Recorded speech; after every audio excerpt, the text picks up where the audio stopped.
Hello students, how are you all. So as you all can see कि हम लोग CBSE की official site पे हैं cbseacademic.nic.in पर, और देख सकते हैं कि यहाँ पर आपके लिए क्लास 10 का रिवाइज सिलेबस आ गया है। तो हम लोग टर्म 1 एंड टर्म 2 के अकॉर्डिंगली देखेंगे कि आपके सिलेबस में क्या क्या चीज़ इंक्लूड की गई है। सबसे पहले इवैल्यूएशन स्कीम देखते हैं थ्योरी के regarding. For the term 1 there are 3 units chemical substances में आपके 3 चैप्टर्स आ रहे हैं, chapter 1, 2 and 3, and these are worth 16 marks. मतलब ये आपका केमिस्ट्री पोर्शन है, chapter 1, 2 and 3 16 marks. Then world of living, your chapter 6, it is for 10 marks, and natural phenomena chapter 10 and 11 for 14 marks. Then term 2 में हमारे पास हैं chemistry से 2 chapters, chapter 4 and 5, these are worth 10 marks. World of living that is biology से chapter 8 and chapter 9 worth 13 marks, and physics से chapter 12 and chapter 13 12 marks के लिए, and natural resources यहाँ पर आपका चैप्टर 15 है for 5 marks. Total theory for term 1 and 2 will be for 80 marks. Internal assessment for term 1 is for 10 marks.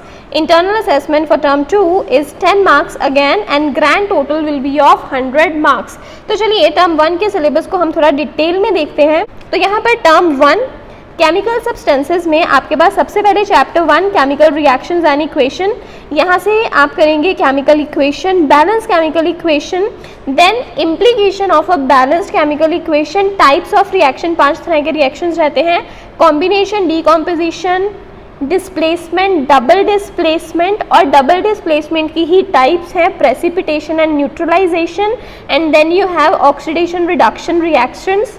तो ये सब आता है आपके चैप्टर 1 में। चैप्टर 2 एसिड, बेसिस एंड सॉल्ट, यहाँ से आपको हैं definitions of acids and bases in terms of furnishing H positive and OH negative ions, इनकी general properties, example and uses, concept of pH concept में।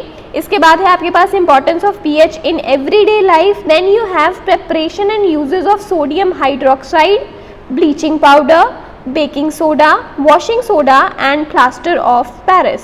देन चैप्टर 3 है आपका metals and non metals. Metals and non metals से आपको properties रहेंगी दोनों की, metals and non metals की। Then reactivity series is there, and then the formation and properties of ionic compounds. इसके बाद जो आपका चैप्टर था ना अक्यूरेंस ऑफ मेटल्स वाला, वो वाला टॉपिक लास्ट ईयर भी कट हो गया था और इस टाइम भी आपके सिलेबस में ऐड नहीं किया गया है।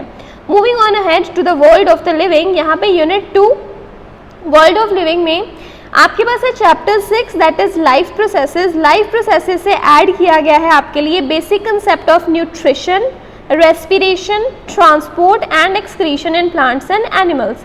देन फिजिक्स में हमारे पास है chapter 10 that is light, reflection and refraction.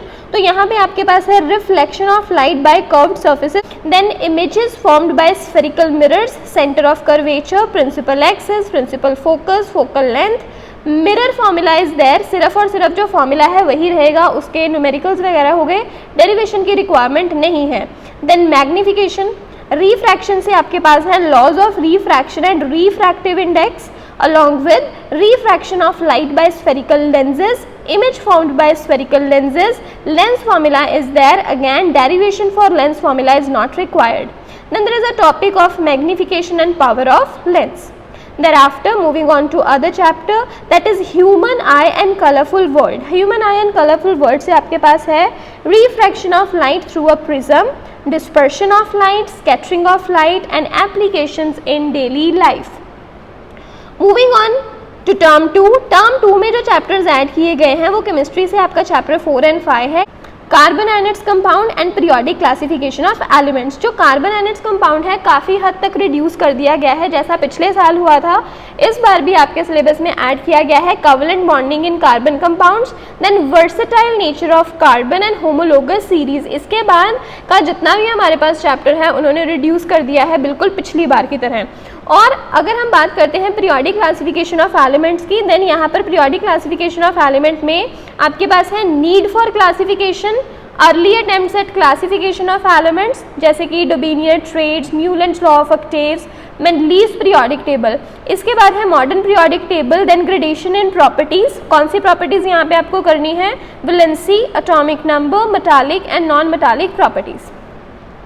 Biology में जो चैप्टर ऐड किए गए हैं वो है chapter 8 how do organisms reproduce. तो reproduction in animals and plants, sexual and asexual, reproductive health, need and methods of family planning. इसके अलावा जो हमारे पास HIV, AIDS, child bearing and women's health, ये सारे टॉपिक्स हैं जो आ जाते हैं। अगेन इसके बाद है हमारे पास हेरिडिटी एंड एवोल्यूशन। अगेन पिछली बार की तरह हेरिडिटी को ऐड किया गया है, लेकिन एवोल्यूशन चैप्टर जो है फिर से कट कर दिया गया। और जो हमारा बायोलॉजी का चैप्टर था कंट्रोल एंड कोऑर्डिनेशन, उसे भी इन्होंने ऐड नहीं किया है, जैसा कि बिल्कुल इन्होंने पिछली बार किया था। सेम चीज़ अभी भी यहाँ पर रिपीट हुई है। Then moving on to physics. Physics में हमारे पास इलेक्ट्रिसिटी चैप्टर में Ohm's law, resistance, resistivity, factors on which resistance of a conductor depends, series and parallel combination of resistors and its application in daily life. इसके अलावा है heating effect of electric current and its application in daily life, electric power, inter relation between P, V, I and R, that is power, potential difference, current and resistance. Then magnetic effect of electric current से magnetic field and magnetic field lines, field due to current carrying conductor, field due to current carrying coil or solenoid, force on current carrying conductors, Fleming's left hand rule, electric motor. Electric motor is there, electric generator फिर से syllabus में नहीं है। Then electromagnetic induction का concept है induced potential difference and induced current, साथ ही साथ है यहाँ पर फ्लेमिंग्स राइट हैंड रूल। इसके बाद जब हम बात करते हैं नेचुरल रिसोर्सेज की, नेचुरल रिसोर्सेज में हमारे पास है chapter 15 our environment. Our environment से है ecosystem, environmental problems, ozone depletion, waste production and their solutions, biodegradable and non-biodegradable substances। और जैसा कि पिछली बार रहा था सेम चीज़ यहाँ पर है कि जो मैनेजमेंट ऑफ नेचुरल रिसोर्सेज है उसे सिर्फ और सिर्फ इंटरनल असेसमेंट के लिए ही रखा गया है, अदरवाइज उस चीज़ को इंक्लूड नहीं किया गया। 1 एंड टर्म 2 सिलेबस को डाउनलोड करने के लिए जो आपको लिंक है डिस्क्रिप्शन बॉक्स में मिल जाएगा along with all the playlist. लेकिन इस चैनल को अगर आपने सब्सक्राइब नहीं किया है तो डेफिनेटली सब्सक्राइब कर लें, क्योंकि जो अगली वीडियो है वो आएगी टिक ऑन NCERT पे। तो आपको NCERT पे प्रॉपर टिक्स लगवाई जाएंगी कि कौन से जो टॉपिक्स इंक्लूड किए गए हैं आपके सिलेबस में और कौन से टॉपिक्स नहीं किए गए हैं। तो stay tuned with the channel and do not forget to press the bell icon so that you get the latest updates.